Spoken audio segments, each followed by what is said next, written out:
Hello, welcome to World of Microbes. This is the second part of the circulatory system. In the previous video we had an overview of circulatory system and discussed the heart in details.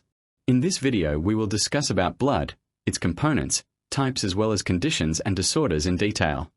In the previous video, we had an overview of blood as well as detailed video on plasma.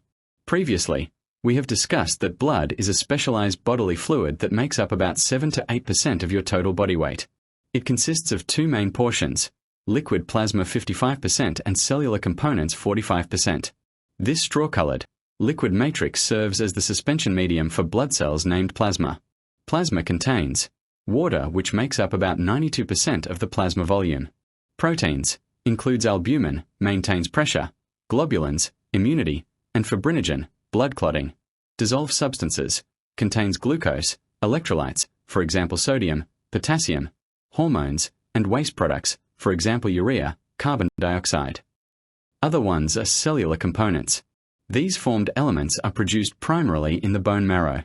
Red blood cells are erythrocytes, 99% of blood cells, biconcave cells that lack a nucleus. They contain hemoglobin, which transports oxygen from the lungs to the body's tissues. White blood cells are leukocytes, 1% of blood cells, the immune system cells that defend the body against infections and foreign invaders. Includes neutrophils, lymphocytes, monocytes, eosinophils, and basophils. Platelets, thrombocytes, 1% of blood cells, tiny cell fragments that help form blood clots to stop bleeding and aid in wound healing. The link of both videos are in the description. In this video we will discuss about erythrocytes, leukocytes, and thrombocytes in details, so please do like and subscribe. Blood is one of the most integral components of the cardiovascular system. Between 4 to 5 liters of blood circulates through the body of the average, 70 kilograms, human. It has a multifactorial role in the survival of each individual. It not only shuttles much-needed oxygen to different organ systems, but it also facilitates the removal of waste products from these sites as well. Furthermore, there are constituent cells whose principal function is to protect the host from invasion from foreign organisms as well as keeping the host cells in check to avoid undesired mutations. The process by which these cells develop throughout extrauterine life is known as hematopoiesis, the Greek translation of which simply means to make blood. Hematopoiesis takes place in different locations before birth than it does after you're born. Hematopoiesis before birth is the process of blood cell creation occurring in the developing fetus. It shifts through 3 distinct stages: the yolk sac, beginning around week 3, the liver and spleen, months 2 to 7, and finally the bone marrow, month 5 onward. Within the 3rd week of gestation, day 17, the yolk sac begins to show hematopoietic activity. Early in week 4, day 23, the first wave of hematopoietic cells colonize the liver. This coincides with a tapering off of yolk sac blood cell activity. The abdominal arterial clusters show hematopoietic activity towards the end of week 4, day 27. The second wave of hematopoietic cells colonize the liver early in week 5, day 30. The bone marrow is colonized in week 11 of gestation. Hematopoiesis begins with an originator cell common to all blood cell types. It's called a hematopoietic stem cell, HSC. An HSC develops into a precursor cell, or blast cell. A precursor cell is on track to become a specific type of blood cell, but it's still in the early stages. A precursor cell goes through several cell divisions and changes before it becomes a fully mature blood cell. The specific types of hematopoiesis include erythropoiesis, red blood cell production; leukopoiesis, white blood cell production; thrombopoiesis, platelet production. With each change, an originator cell becomes more specialized, less like a stem cell and more like a red blood cell, white blood cell, or platelet. Hematopoiesis is the continuous, highly regulated process by which the body produces new blood cells. Occurring primarily in the red bone marrow, it originates from multipotent hematopoietic stem cells, HSCs, that multiply and differentiate to replenish red blood cells, white blood cells, and platelets. The process ensures a steady supply of cells, producing over 100 billion new blood cells daily, and branches into 2 main pathways: the myeloid pathway and the lymphoid pathway. The hematopoietic stem cell divides into a common myeloid progenitor, CMP, which matures into erythrocytes, and HSC matures into a precursor cell called an erythroblast. An erythroblast becomes an immature red blood cell called a reticulocyte. Finally, a reticulocyte develops into a mature red blood cell. Platelet production occurs in your bone marrow, where an HSC matures into a precursor cell called a megakaryoblast. The megakaryoblast becomes a megakaryocyte. Fragments of the megakaryocyte break off, becoming platelets. Granulocytes, basophils, eosinophils, and neutrophils get made in your bone marrow. An HSC follows a development path called the myeloid cell line for granulocyte production. The word myeloid means relating to the bone marrow, where granulocytes get made. For granulocytes to form, an HSC becomes a precursor cell called a myeloblast. A myeloblast forms a myelocyte, which later becomes a basophil, eosinophil, or neutrophil, as well as monocytes which act as the body's immune defense against pathogens. The common lymphoid progenitor focuses entirely on the adaptive immune system, giving rise to lymphocytes. B lymphocytes, B cells that mature inside the bone marrow and produce antibodies to neutralize pathogens. T lymphocytes, T cells, incomplete lymphoid cells, leave the bone marrow and migrate to the thymus gland, where they complete their differentiation and maturation to fight viral infections and abnormal cells. Natural killer, NK, cells, specialized cytotoxic lymphocytes that quickly destroy virus-infected cells and tumor cells. Erythrocytes, commonly known as red blood cells, are the most abundant cells in the blood. RBCs are enucleate, biconcave cells, filled with hemoglobin, which is responsible for carrying oxygen. Their primary function is to transport oxygen from the lungs to all tissues in the body and carry carbon dioxide back to the lungs to be exhaled. There are some interesting facts about red blood cells. Red blood cells have a limited lifespan because they don't have a center membrane, nucleus. When a red blood cell travels through your blood vessels, it uses up its energy supply and only survives an average of 120 days. Your blood appears red because red blood cells make up 40% of your blood. Maximize interior space for the oxygen-binding protein hemoglobin. Mature human RBCs eject their nucleus. They also lack mitochondria, which is clever. If they had them, the cells would consume the oxygen they are supposed to be delivering. A single microscopic red blood cell carries about 270 million hemoglobin molecules. Because each hemoglobin can bind to 4 oxygen molecules, a single cell can transport over /1.2 billion oxygen molecules at once. Your bone marrow acts as a bustling factory, churning out about 2 to 2.5 million new red blood cells every single second to replace the ones being naturally broken down. A red blood cell takes only about 20 to 60 seconds to travel from your heart, zip around your entire body delivering oxygen, and return to the heart. Over its 120-day lifespan, it travels thousands of miles. BCS are shaped like biconcave discs, donuts without the hole. This unique shape and highly flexible cell membrane allow them to bend, squeeze, and deform in order to pass through microscopic, hair-thin capillaries. There are so many RBCs in your blood that a single drop contains about 5 million of them. Erythrocytes have a consistent diameter of 7 to 8 m, making them the perfect histologic rulers during routine examinations. However, they have an atypical structure compared to the majority of human body cells. First of all, erythrocytes have a biconcave shape, which resembles a donut. This means that their periphery is thicker than their central part. This maximizes the surface area to volume ratio, allowing for rapid oxygen and carbon dioxide diffusion. This also feature maximizes the total surface of the cell membrane, facilitating gas exchange and transport. In addition, erythrocytes do not have a nucleus, a nuclear, or any other intracellular organelles, as they are all lost during erythropoiesis. This prevents the cell from consuming the oxygen it transports and provides maximum internal space for hemoglobin. The only 2 major structures left are the cytoplasm, which is enclosed by a surrounding cell membrane. The cytoplasm of RBCs is filled with hemoglobin, a protein that reversibly binds and transports oxygen and carbon dioxide. The acidophilia of hemoglobin makes erythrocytes to stain intensely red with eosin on tissue samples stained with hematoxylin and eosin, H&E. A protein meshwork, containing spectrin and actin, tethered to the plasma membrane allows the cell to fold and squeeze through narrow capillaries without rupturing. The erythrocyte, red blood cell, cytoplasm is a specialized, dense colloidal fluid primarily consisting of a highly concentrated solution of hemoglobin. In mature mammalian erythrocytes, the cytoplasm contains no organelles, such as a nucleus or mitochondria, in order to maximize space for oxygen transport. Key features of erythrocyte cytoplasm include hemoglobin, which accounts for roughly 97% of the cell's dry weight and gives the cytoplasm an acidophilic nature, causing it to stain intensely red or pink with eosin. Each cell contains about 280 million hemoglobin molecules. Mature red blood cells lack mitochondria, ribosomes, and a nucleus, preventing them from synthesizing new proteins or repairing cellular damage. Because they lack mitochondria, erythrocytes cannot generate ATP via oxidative phosphorylation. Instead, the cytoplasm relies entirely on anaerobic glycolysis to produce the ATP necessary to maintain membrane structure and ionic balance. The cytoplasm contains high concentrations of potassium ions and enzymes like carbonic anhydrase, which facilitates the conversion of carbon dioxide into bicarbonate for safe transport to the lungs.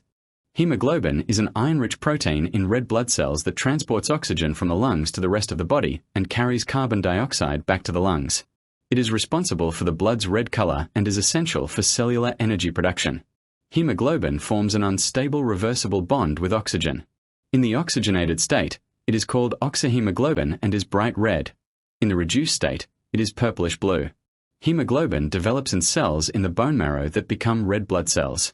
When red cells die, hemoglobin is broken up, iron is salvaged, transported to the bone marrow by proteins called transferrins, and used again in the production of new red blood cells.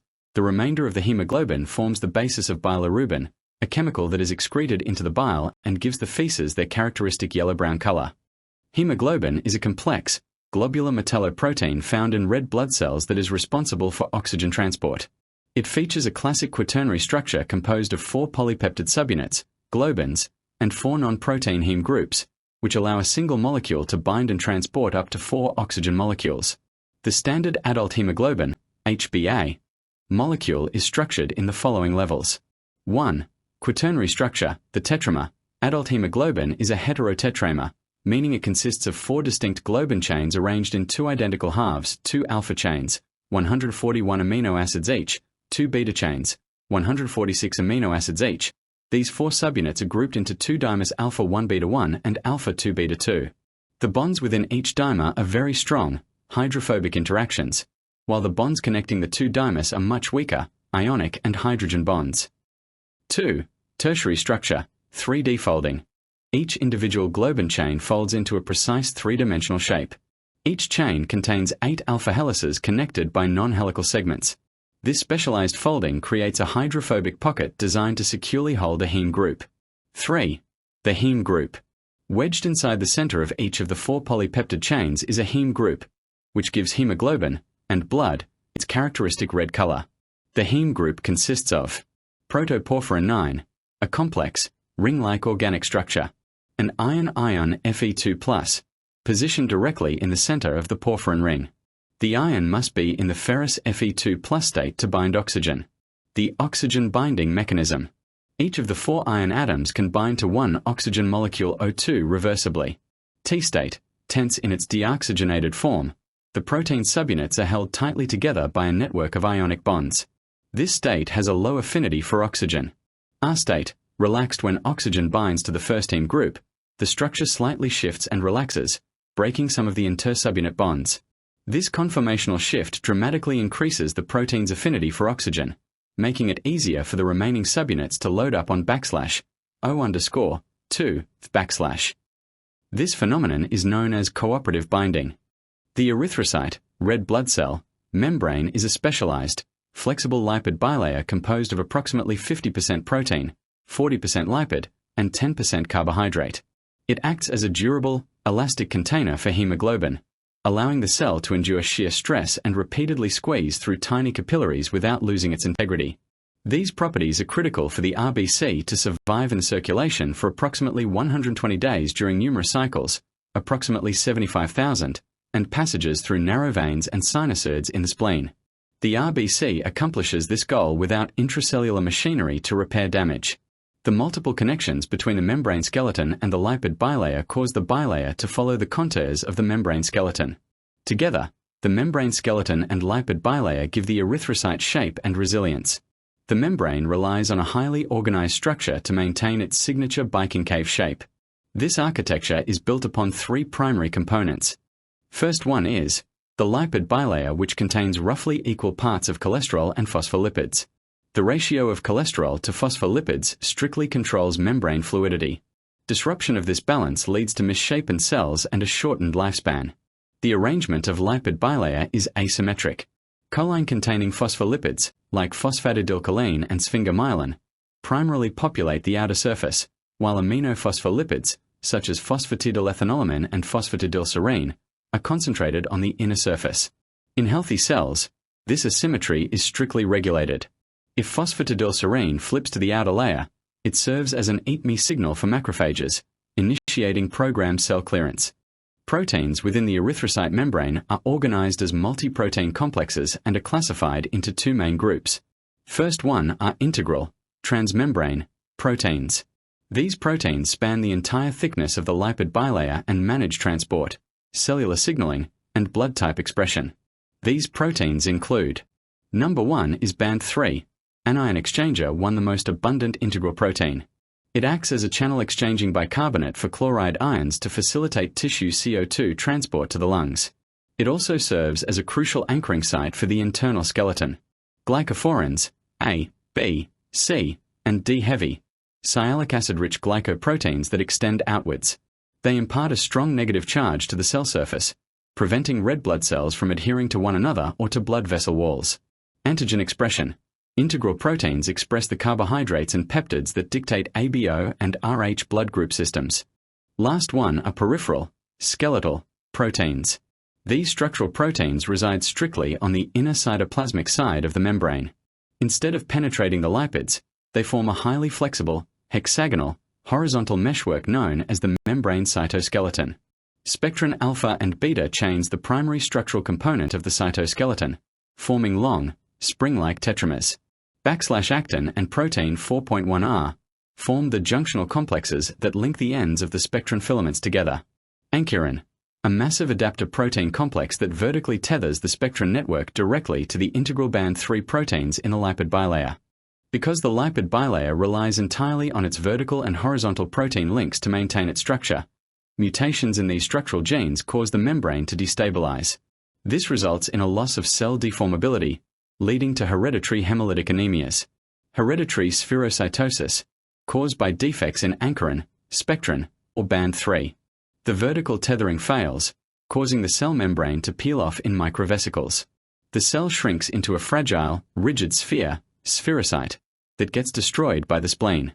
Hereditary elliptocytosis arises from mutations affecting horizontal skeletal stability, such as spectrin dimetatetramer self-association or protein 4.1R. The cytoskeleton cannot snap back into its biconcave shape after being stretched, leaving the RBCs permanently oval or elongated. Erythropoiesis is the biological process by which the body produces red blood cells, erythrocytes, to replace aging or damaged ones. It takes place in the red bone marrow and ensures tissues receive adequate oxygen. The body produces an astounding 2.5 billion cells a kilogram day to maintain a constant supply. Mature red blood cells circulate for about 120 days before being filtered out by the liver and spleen. Erythropoiesis is the dynamic, 7-day process by which the body produces mature red blood cells, erythrocytes. Driven by the hormone erythropoietin, EPO, it involves a sequence of cellular divisions and maturation inside the bone marrow. The common mother stem cell for all blood cell lines develops into a unipotent committed cell named hematopoietic stem cell or hemocytoblast. Prenormoblast, the first identifiable precursor cell. It is very large, has a distinct nucleus, and begins rapid cell division. Small amounts of hemoglobin begin to form. Early erythroblast, basophilic normoblast, the cell shrinks slightly, and the chromatin condenses. The cytoplasm stains deep blue, basophilic, due to high RNA content, and hemoglobin synthesis increases. Intermediate normoblast, polychromatophilic normoblast, in which the cell continues to shrink and the nucleus becomes smaller. This is the stage where significant amounts of hemoglobin become visible, giving the cytoplasm a mixed blue and pink, polychromatophilic, color. Late normoblast, orthochromatic normoblast. In this stage the cytoplasm becomes predominantly pink or red as hemoglobin fills the cell. The nucleus shrinks completely and is finally extruded, expelled, from the cell. Reticulocyte. Once the nucleus is lost, The immature RBC is called a reticulocyte. It contains a reticular, mesh-like, network of residual RNA. These cells leave the bone marrow and enter the bloodstream, where they mature within 1 to 2 days. The remaining organelles are broken down. The cell takes on its signature biconcave disc shape, fully equipped to transport oxygen throughout the body. Production of erythrocytes in the marrow occurs at the staggering rate of more than 2 million cells per second. For this production to occur, a number of raw materials must be present in adequate amounts. These include the same nutrients that are essential to the production and maintenance of any cell, such as glucose, lipids, and amino acids. However, erythrocyte production also requires several trace elements. Iron. We have said that each heme group in a hemoglobin molecule contains an ion of the trace mineral iron. On average, less than 20% of the iron we consume is absorbed. Heme iron, from animal foods such as meat, poultry, and fish, is absorbed more efficiently than non-heme iron from plant foods. Upon absorption, iron becomes part of the body's total iron pool. The bone marrow, liver, and spleen can store iron in the protein compounds ferritin and hemosiderin. Ferroportin transports the iron across the intestinal cell plasma membranes and from its storage sites into tissue fluid where it enters the blood. When EPO stimulates the production of erythrocytes, iron is released from storage, bound to transferrin, and carried to the red marrow where it attaches to erythrocyte precursors. Copper. A trace mineral, copper is a component of 2 plasma proteins, hephaestin and ceruloplasmin. Without these, hemoglobin could not be adequately produced. Located in intestinal villi, hephaestin enables iron to be absorbed by intestinal cells. Ceruloplasmin transports copper. Both enable the oxidation of iron from Fe2+ to Fe3+, a form in which it can be bound to its transport protein, transferrin, for transport to body cells. In a state of copper deficiency, the transport of iron for heme synthesis decreases, and iron can accumulate in tissues, where it can eventually lead to organ damage. Zinc. The trace mineral zinc functions as a coenzyme that facilitates the synthesis of the heme portion of hemoglobin. B vitamins. The B vitamins folate and vitamin B12 function as coenzymes that facilitate DNA synthesis. Thus, both are critical for the synthesis of new cells, including erythrocytes.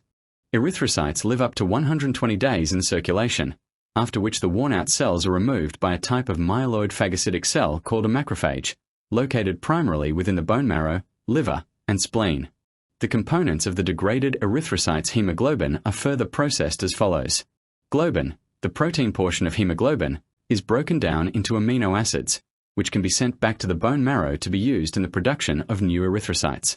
Hemoglobin that is not phagocytized is broken down in the circulation, releasing alpha and beta chains that are removed from circulation by the kidneys. The iron contained in the heme portion of hemoglobin may be stored in the liver or spleen, primarily in the form of ferritin or hemosiderin, or carried through the bloodstream by transferrin to the red bone marrow for recycling into new erythrocytes. The non-iron portion of heme is degraded into the waste product biliverdin, a green pigment, and then into another waste product, bilirubin, a yellow pigment. Bilirubin binds to albumin and travels in the blood to the liver, which uses it in the manufacture of bile, a compound released into the intestines to help emulsify dietary fats. In the large intestine, bacteria breaks the bilirubin apart from the bile and converts it to urobilinogen and then into stercobilin. It is then eliminated from the body in the feces. Broad-spectrum antibiotics typically eliminate these bacteria as well and may alter the color of feces. The kidneys also remove any circulating bilirubin and other related metabolic byproducts such as urobilins and secrete them into the urine. The breakdown pigments formed from the destruction of hemoglobin can be seen in a variety of situations. At the site of an injury, biliverdin from damaged RBCs produces some of the dramatic colors associated with bruising. With a failing liver, bilirubin cannot be removed effectively from circulation and causes the body to assume a yellowish tinge associated with jaundice. Stercobilins within the feces produce the typical brown color associated with this waste, and the yellow of urine is associated with the urobilins. Erythrocytes, red blood cells, are primarily responsible for transporting oxygen from the lungs to the body's tissues and returning carbon dioxide from the tissues back to the lungs. Additionally, they maintain acid-base balance and regulate blood flow throughout the circulatory system. Hemoglobin within the cells binds to inhaled oxygen in the lungs and releases it to tissues as the blood travels through the capillaries. Erythrocytes pick up metabolic waste carbon dioxide and carry it back to the lungs to be exhaled.